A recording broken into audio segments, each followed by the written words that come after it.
I set myself a challenge this year. No, last year. 2023. I set myself a challenge in 2023 to try and watch 365 movies, one for every day of the year. I ended up overshooting that a little bit, and I ended up watching 381, because it turns out one movie a day is actually pretty reasonable. I watched 100 movies with my kids. I watched 108 movies with my wife. I watched 26 movies with my Discord server. Join the server, movie nights. And I watched 147 movies by myself, which makes me cool. Of the movies I'd seen 152 of them before. 228 of them were completely new to me. 2 of them I thought I was watching for the first time, but halfway through I was like, hang on, I think I already saw this. This is a random collection of thoughts and observations, things I learned or things I thought about the movies, in no real order or structure, just thought you might like them. War Games and Spice World are much better than I remember them being. Scary Movie and Clerks don't hold up. Watched a ton of horror movies, and I learnt that you can build tension in a horror movie without showing nearly anything, but you do still need to actually build tension, or your film just ends up dull. The things that scared you when you were a kid can still scare you when you're an adult. As a horror franchise progresses and the body count stacks up, the idea that people don't believe in killer dolls becomes more and more ridiculous. Ju-on is better than Ringu, I will accept no notes on that. Some of the later Ringu, like Sadako movies, are super weird.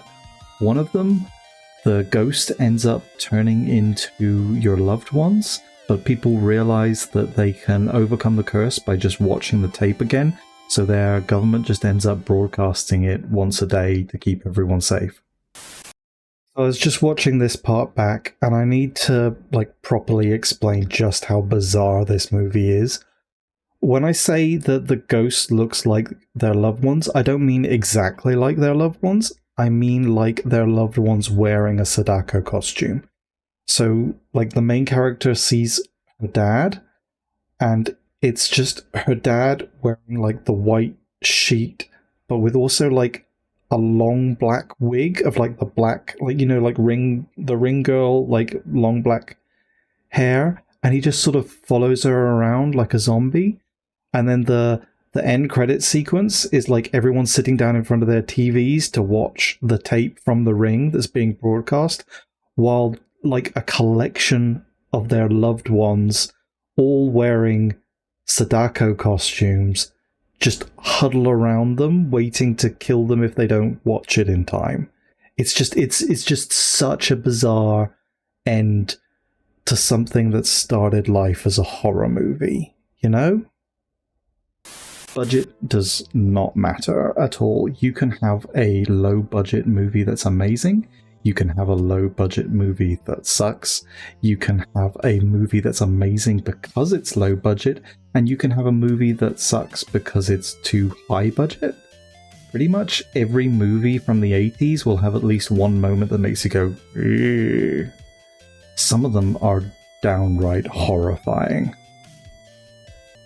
Have you ever seen the movie Cube? It's a horror movie about a bunch of people that wake up in a cubic room that they have no escape from, and they have to make their way out of it. They remade it in Japan, and it's pretty good. Of course, it could actually just be a sequel set in another country. There's no real way to tell. That's kind of what Cube is like. Someone gave Logan Paul a movie with the most horrific premise in the world that goes nowhere and somehow got a sequel that I didn't watch. Amazon Prime has a lot of rubbish on it. There are way more Hellraiser movies than I thought there were. There was a found footage film from before found footage films were really a thing that used to get circulated around UFO conspiracy websites as if it was real, even though it ends like this. Can I just rapid fire now ones? These are just different movies and the way they made me feel. This film made me happy. This film made me cry. This film bored me to tears. This film ruined my whole day. This film is about a billionaire using his wealth for good, but in really dumb ways, and I'm convinced it's ghostwritten by Elon Musk. This film is what it must feel like to try watching Avengers Endgame without having seen any of the MCU before it. I've realized most Christmas films have an unlikable protagonist. The one exception I found is Arthur Christmas, which is why it is the best Christmas movie. Arthur's super likable. This is a list of films which I know I did see this year, but I don't remember a single thing about them. Anyway, that's it. Main thing I've learned is that if you watch 365 or 381 movies in a year, you end up forgetting half of them, and I'm not really sure if it's worth it. But hey, maybe I'll do something different this year.